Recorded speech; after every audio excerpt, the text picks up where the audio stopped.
Today on The Big Story, Hong Kong picks up the pieces after an angry weekend of protests over the ban on masks. Brazil football superstars in Singapore. And waterproof, stain-proof, biodegradable shorts.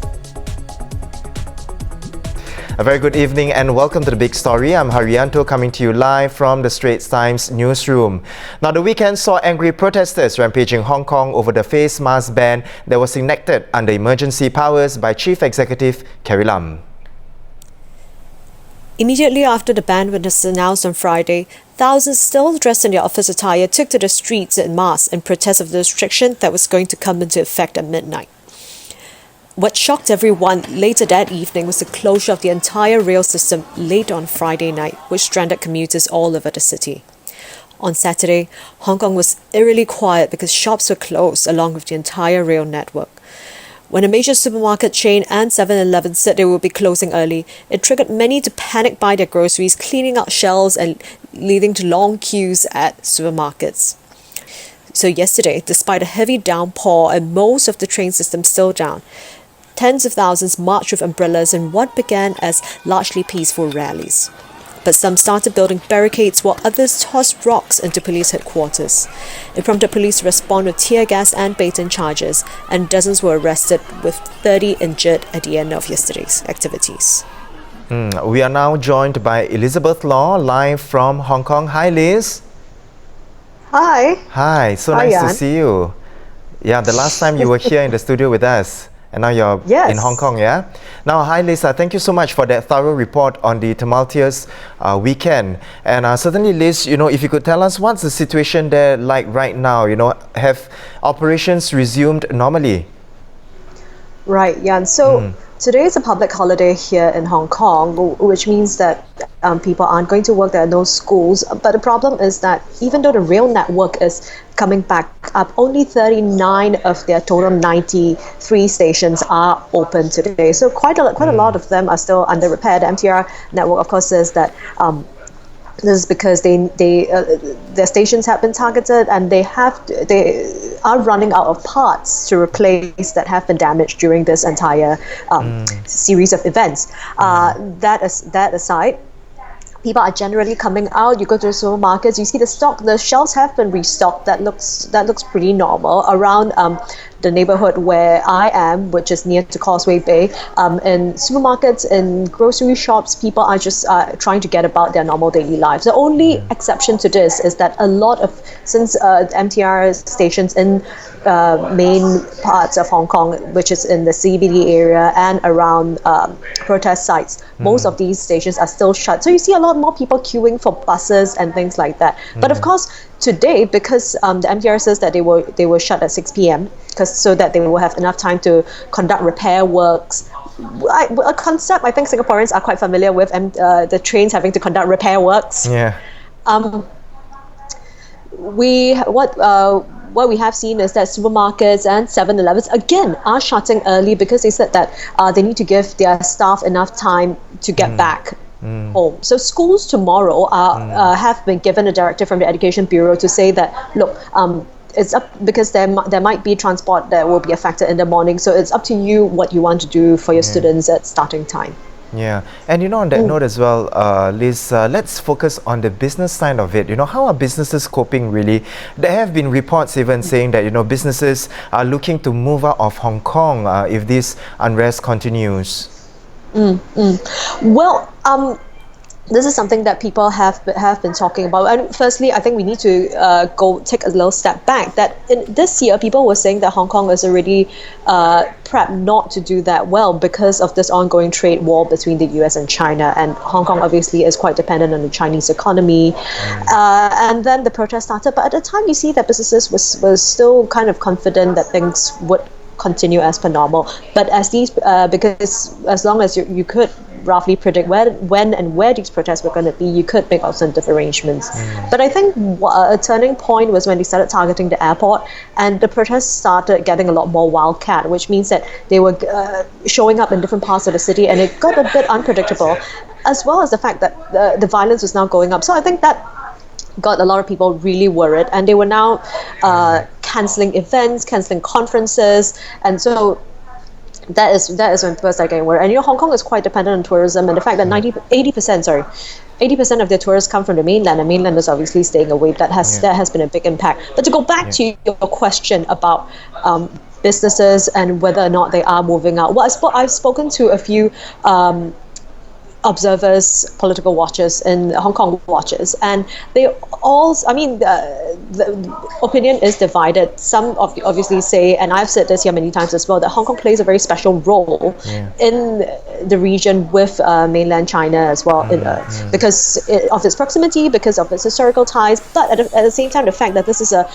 a free, it has a different system, and also they have a very strong judiciary, which a lot of international companies feel very comfortable here. But of course, there are others that suggest that, look, China is doing so well on its own. You have your Shenzhen, you have your Shanghai. You can create a whole new Hong Kong if you wanted to. So businesses have alternatives. But I think for now, I would say that Hong Kong is still irreplaceable because of its very special position and of its very special role. Right. And Liz, of course, on that note on China, now on Sunday for the first time, the protesters had direct interaction with the People's Liberation Army when they shone their laser pointers at the barracks in the city. In response, of course, the Chinese soldiers issued a warning. Now, separately, China has also branded the Hong Kong protests a colour revolution, and experts expect more hardline approaches soon. Are we seeing China's patience wearing thin, you reckon? Well, I think it's good that you separated the question, because those are two separate issues. The first one, which is how they shone laser pointers into the barracks. Well, previously when the protests were concentrated around Admiralty, they have targeted the garrison before. This was the building that is just right next to the chief executive's office. But of course, and they have also targeted the Chinese liaison office, pelting paint at it. But this is the first time there is a direct interaction like that. I think we shouldn't make too much about it. It is just because of them shining lasers that the troops have responded. But because even though they have a garrison here, I do apologize that the background is getting a little bit noisy. But even though they do have a garrison here, the troops cannot act unless the Hong Kong government requests for help. Thank you so much, Liz, for sharing with us a bit more on-the-ground experience, really. You are live, of course, from Hong Kong. And again, we want to say to you, do keep safe, of course, yourself and also our colleague Claire as well, who is there with you, right? And our colleague Jin Liang, the photographer. Yes.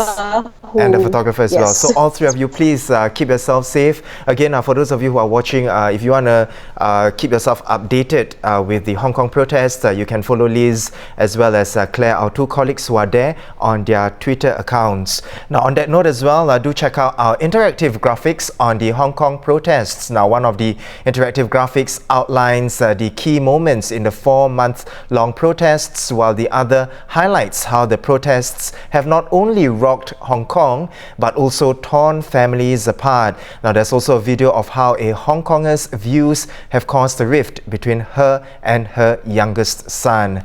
For more on Hong Kong protests, you can visit our website at straitstimes.com. Moving on, of course, to our next segment. Any fans of the Brazil football team? Now, Brazil football superstar Neymar and his teammates are here in Singapore for the Brazil Global Tour 2019. Fans waited outside of JW Marriott, hoping to get pictures and autographs, which the players kindly obliged. Now, the Brazil team is set to play against Senegal and Nigeria at the National Stadium this week. To tell us more, I have Assistant Sports Editor Jonathan Wong. Welcome, Jonathan. Thanks for having me. And Jonathan, you reminded me earlier on the first time that you were on the show. It was a very simple setup. Yes, it was. Right? It was. It's so nice to have you back here again. Thank you for having me. Of course, we've spruced things up a little bit right here. Now, John, okay, moving on, really to our discussion today. Are there any other stars that we can expect in the coming days? And really, what is the team's schedule over the next few days before their match on Thursday? Well, Brazil have really brought their A-team. I mean, besides Neymar, you have Roberto Firmino and Fabinho from Liverpool, and Edison and Gabriel Jesus from Man City. And these were the guys that were playing in the Premier League over the weekend. Yeah. And, you know, they are right here in Singapore this week for a very big football match. Yeah. And so their schedule is quite straightforward. I think half of the team have already arrived. Tomorrow, the other half will land in Singapore, and they will be training at the Sports Hub daily for the next couple of nights, and to prepare for the first game against Senegal. Yeah, and of course, this is not the first time that the Brazil team is here in Singapore, right, John? With the last, of course, being 5 years ago in 2014. Now, really, you know, if you could tell us, how is having a strong football team like Brazil do any good for the scene here in Singapore? Well, you're right. They were here last in 2014, and it's actually a real big coup to have the Brazil team. I mean, it is Brazil. They are five-time world champions. They have so much history and pedigree, and I think I did some numbers. So since they went on this global tour in 2012, they've been to they've played 50 over friendlies in 6 continents. But in Asia, they've only been to China, South Korea, and Saudi Arabia. So for them to come to Singapore, it's very premium content for Singaporeans, and you basically get, you know, to watch your heroes live in action, and it must be a great treat for Singaporeans. And I mean, I think as well, you know, you look at it, you have the ICC's football tournament in July, you have other premium content like Formula One, the HSBC Rugby Sevens.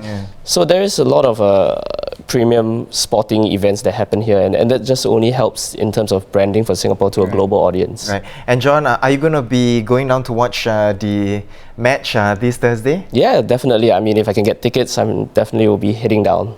Okay, so there you have it, football fans. If you are going to be watching the match this week, you can expect John to be there as well. And of course, if you do see John, you know, just come over and say hi. And really, you know, if you want more insights on what is going to happen over the next few days with this superstar football team, you can visit our website at straitstimes.com. Once again, thank you so much, John, for coming on to the show.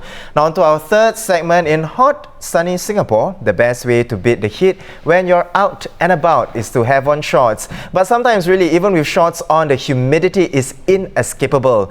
Just barely a few hours in, the shorts start to stick to your skin or just drenched in perspiration after a grueling workout. Now, what if there is a pair of shorts that is sweat-proof, stain-proof, and waterproof? Now, I have in the studio with me journalist Amanda Chai to share more on this. Welcome, Amanda. Thanks. Amanda, this is your first time here on The Big Story? Yep, it is. Nervous?